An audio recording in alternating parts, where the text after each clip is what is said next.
오늘 우리에게 주신 하나님의 말씀은 예레미야 26장 1절에서 8절까지 말씀입니다. 유다의 왕 요시야의 아들 여호야김이 다스리기 시작한 때에 여호와께로부터 이 말씀이 임하여 이르시되 여호와께서 이와 같이 말씀하시니라. 너는 여호와의 성전 뜰에 서서 유다 모든 성읍에서 여호와의 성전에 와서 예배하는 자에게 내가 내게 명령하여 이르게 한 모든 말을 전하되 한마디도 감하지 말라. 그들이 듣고 혹시 각각 그 악한 길에서 돌아오리라.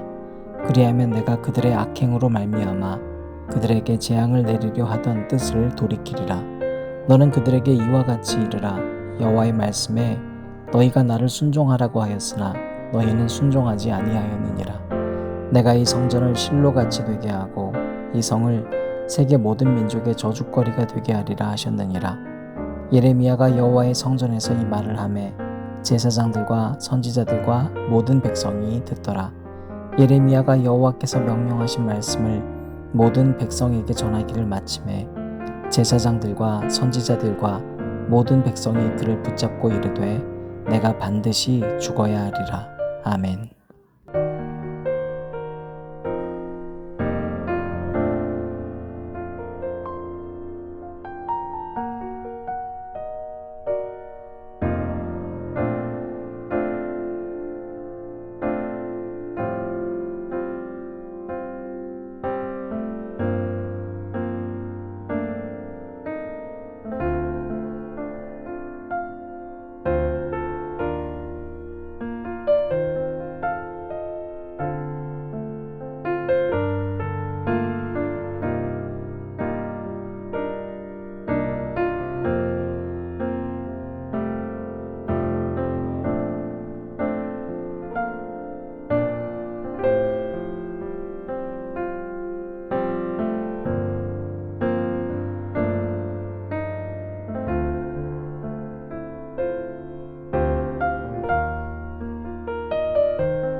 오늘도 우리 주님의 크신 은혜와 사랑이 저와 여러분에게 가득하기를 바랍니다. 7월의 첫날입니다. 우리가 7월부터 예레미야서를 이제 읽게 됩니다. 예레미야는 어떤 성경이냐면 예수님께서 오시기 전 약 627년경에 예레미야가 선지자로 부르심을 받습니다. 네, 예레미야 1장 5절인데요. 내가 너를 모태에 짓기 전에 너를 알았고 이렇게 말씀하시거든요. 그런데 너를 여러 나라의 선지자로 세웠노라. 하나님께서 이미 모태에서부터 알고 선지자로 세우기로 작정하셨다는 거예요. 그러니까 하나님이 선택하셨으니까 예레미야가 부족하건 부족하지 않건 중요하지 않아요. 순종하느냐가 중요한 것이죠. 그런데 예레미야가 나중에 뭐라고 하냐면 하나님 저 정말 슬픈데요. 저는 말을 잘 못합니다. 그러니까 못하겠다는 거예요. 그리고 이 말은 결국엔 내가 잘해야지만 할 수 있다는 얘기죠. 뿐만 아니라 예레미야가 썼던 이 시대는요. 정말로 하나님께서 보시기에 패악한 시대였어요. 말이라도 잘했으면 좋겠는데 말을 못하겠다. 그랬더니 하나님께서 예레미야 1장 8절에 너는 그들 때문에 두려워하지 말아라. 내가 너와 함께하여 너를 구원하리라. 나 여호와의 말이니라. 여호와께서 그의 손을 내밀어 내 입에 대시며 여호와께서 내게 이르시되 보라 내가 내 말을 내 입에 두었노라. 그러니까 사실 실제로 예레미야는 말을 못하는 걸 두려워하는 게 아니라 사람들을 두려워하는 겁니다. 여러분 하나님께서 보시기에는 예레미야는 말을 잘하고 못하고가 중요한 게 아니었습니다. 하나님을 믿느냐 사람들을 믿느냐였습니다. 그리고 부족함은 하나님이 채우신다고 했거든요. 이렇게 해서 사명이 시작됩니다. 여러분 이거 우리에게 되게 중요한 겁니다. 우리가 교회를 섬기거나 하나님의 주신 일을 할 때 잘하려고 하는데요. 그거 중요하지 않습니다.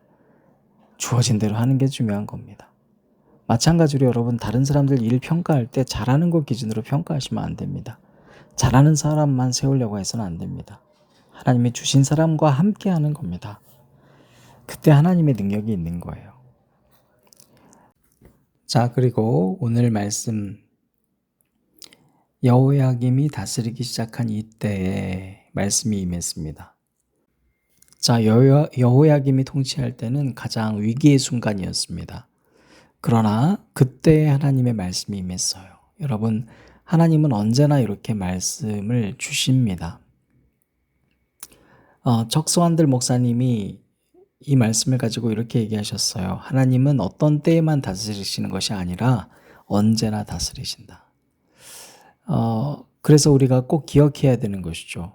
우리가 하나님의 말씀을 듣지 않는 거지 하나님의 말씀이 없었던 순간이 없습니다. 25장 3절에서 4절 말씀 보면 그러므로 여호와께서 그의 모든 종 선지자를 너희에게 끊임없이 보내셨으나 너희가 순종하지 아니하였으며 귀를 기울여 듣지도 아니하였도다. 이 시대가 바로 이런 시대예요. 하나님은 끊임없이 말씀을 보냈어요. 그런데 사람들은 끊임없이 때가 좋지 않대요. 그래서 끊임없이 말씀을 듣지 않았습니다. 그래서 오늘 말씀에 이같이 말씀하시니라. 너는 여호와의 성전 뜰에 서서 유다 모든 성읍에서 여호와의 성전에 와서 예배하는 자에게 내가 내게 명령하여 이르게 한 모든 말을 전하되 한마디도 감하지 말라. 자, 이제 너희 여기 와서 예배 드릴 때 이 설교를 할 때 한마디도 내가 하는 말에서 빼지 마. 여러분 우리가 누군가한테 얘기할 때 이 얘기는 내가 하면 안 되겠다 하고 빼는 경우는 두 가지 경우 때문이에요. 첫 번째로는 이 사람이 상처받을까 봐. 그 사람 걱정해서. 두 번째는 내가 이 사람 이 얘기했다가 잃어버릴까 봐. 내가 상처받을까 봐. 그러니까 이 말씀을 전하면 사실 내가 인기가 없어진다는 거예요. 여러분 설교자는 지키려고 하는 설교를 할 때가 많아요. 소위 나를 지지해 주는 사람들을 위한 설교인 거죠. 자, 그래서 바로 이러한 말씀이 지금 하나님께서 주시고 또 7절 말씀을 보면 예레미야가 여호와의 성전에서 이 말을 하매 이제 말씀을 전합니다. 그리고 제사장들과 선지자들과 모든 백성이 들었습니다. 자, 그런데 여기 나와 있는 듣다라고 하는 우리 히브리어 동사 샤마는 듣는다는 것이 아니라 경청한다라는 뜻하고 순종한다는 뜻도 가지고 있습니다. 그런데 동시에 가장 마지막 뜻이 뭐냐면 비판적으로 듣다는 거예요. 똑같이 듣긴 듣지만 어떤 사람은 들으면서 순종하고 어떤 사람은 애초에 비판적으로 들어요. 여러분 어떻게 듣고 계십니까? 자, 8절 말씀에 이들은 어떻게 들었는가? 예레미야가 여호와께서 명령하신 말씀을 모든 백성에게 전하기를 마침에 제사장들과 선지자들과 모든 백성이 그를 붙잡고 이르되 내가 반드시 죽어야 하리라. 여러분 하나님의 말씀을 듣자마자 하나님의 말씀 감하지 않고 전하자마자 넌 죽어야 돼 이런 얘기를 들었다는 거예요. 모두가 다 비판자였어요. 하나님의 말씀을 내가 받으려고 한 게 아니었습니다. 그리고 9절부터 11절 말씀 보면 득달같이 달려들기 시작을 합니다. 죄명이 뭐냐면 11절 말씀 보니 이 사람은 죽는 것이 합당하니 너희 귀로 들음같이 이 성에 관하여 예언하였습니다. 여러분 하나님께서 이 성에 대해서 경고하셨던 말씀을 들었을 때 이들은 이것을 받아들인 게 아니라 이 성전 결코 망하지 않겠다는 자기 확신 가득 차 있었습니다. 여러분 관계를 무너뜨리는 가장 쉬운 방법이요. 그 사람이 가장 소중히 생각하는 것을 비판하면 그 사람은 나랑 관계 맺기 힘들어집니다. 가장 신뢰하는 그 대상을 폄훼하면 그 사람이 나를 싫어하게 되어 있습니다. 지금 이들은 하나님을 소중히 생각한 게 아니라 하나님이라고 얘기는 하지만 실제로는 성전을 우상시하고 살았던 거예요. 그래서 하나님이 성전에 대한 말씀을 할 때 듣기 좋은 말만 듣고 나머지는 받아들이지 않았던 겁니다. 그러니까 비판적으로 들리는 거예요. 12절 말씀에 예레미야가 모든 고관과 백성에게 말하여 이르되 여호와께서 나를 보내사 너희가 들은 바 모든 말로 이 성전과 이 성을 향하여 예언하게 하셨느니라. 여러분 이렇게 고소당하고 위협을 당하면 변명을 하거나 좀 한 발 뒤로 물러설 법한데 예레미야는 하나님 보내셨고 너희가 들었다라고 얘기합니다. 난 할 일 했다는 거예요. 당당합니다. 그리고 14절 보라 나는 너희 손에 있으니 너희 의견에 좋은 대로 옳은 대로 하려니와 너희는 분명히 알아라 너희가 나를 죽이면 반드시 무죄한 피를 너희 몸과 이 성과 이 성 주민에게 돌리는 것이니라. 이는 여호와께서 진실로 나를 보내사 이 모든 말을 너희 귀에 말하게 하셨습니다. 아멘. 자, 여러분 지금 예레미야는 나는 너희 손에 있다. 나를 온전히 맡겼습니다. 여러분 그리스도인은요 그 능력이 어디에서 나오냐면 나 자신을 온전히 맡길 때 나오는 줄로 믿습니다. 지금 예레미야의 당당함은 왜 그렇죠? 내가 원하는 일을 한 게 아니기 때문입니다. 하나님께 온전히 맡기고 살 수 있었던 이유는 그의 동력이 나로부터 나온 것이 아님을 예레미야는 알았습니다. 난 하기 싫었어요. 그러나 하나님 말씀하셔서 순종하고 이 자리에 섰던 예레미야는 그러므로 주어진 상황에서 하나님이 시키는 말을 다 했을 뿐입니다. 그리고 나머지는 주변이 어떤 상황이든 상관하지 않았습니다. 만약에 그로 인해서 내가 죽으면 결국의 피해는 내가 보는 게 아니라 이 성 주민들에게 돌아갈 것을 그는 확실히 믿었습니다. 여러분 우리는 하나님이 믿어지지 않으면 걱정하고 불안해집니다. 그런데 여러분 그 상황 때문에 두려워하고 사람 때문에 두려워하는 모습으로 살지 마세요. 이제는 하나님께 온전히 우리 인생을 맡길 수 있길 바랍니다. 나로부터 시작되는 동력으로 일을 하는 것이 아니라 하나님으로부터 시작되는 동력으로 일을 할 때 여러분 하나님께서는 이 시대에 여러분을 당당한 그리스도인으로 사용하실 것입니다. 여러분 모든 것을 맡기라는 주님의 말씀은 아무것도 하지 말라는 게 아닙니다. 모든 것을 하나님께서 함께 하시겠다고 하는 초대입니다. 그러므로 여러분의 힘을 빼시길 바랍니다. 중요한 일일수록 두려운 일일수록 여러분 힘을 주지 말고 힘을 빼시기를 바랍니다. 그와 같은 은혜가 이번 한 주 동안 저 여러분에게 가득하길 바랍니다. 하나님 감사합니다. 7월의 첫날이 됐습니다. 하나님 더운 여름에 우리가 계획한 것들이 참 많이 있지만 그러나 그로 인해서 불안하지 않게 하시고 내 힘으로 살아가는 것이 아니라 하나님의 힘으로 살 수 있는 믿음을 허락하여 주시옵소서. 7월에 예정된 것들이 참 많습니다. 하나님 북한 어린이 선교를 위해서 우리가 한 마음이 되길 원합니다. 때가 언젠지 모르지만 그래서 하나님께 맡기고 가길 원합니다. 우리 미랄 캠프 있습니다.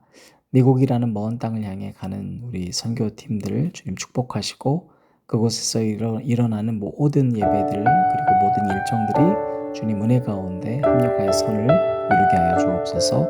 예수님 이름으로 기도드립니다. 아멘. 하루하루 지나가는 날들이 쳇바퀴처럼 무의미하게 느껴져 같은 자리 같은 사람들 속에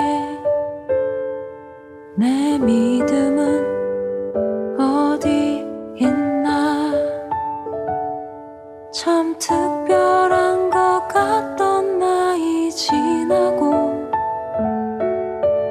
평범해지고 그저 그런 나이 되어서 아이 키우고 일에 치여 바쁜 나. 내 믿음은 어디 있나. 나 무엇으로 내 믿음 보일까. 이 작은 삶으로 어떤 예배 드릴까.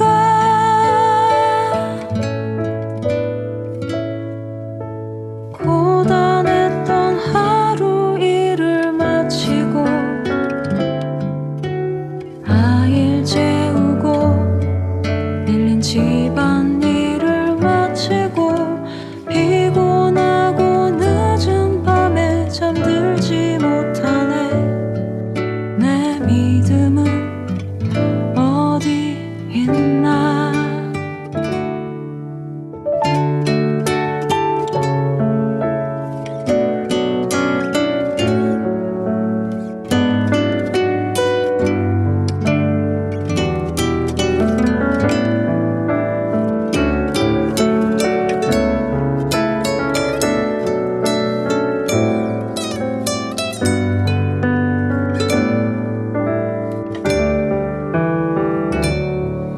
나 무엇으로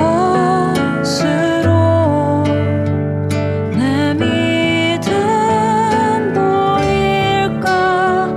이 작은 삶으로 어떤 예배 드릴까.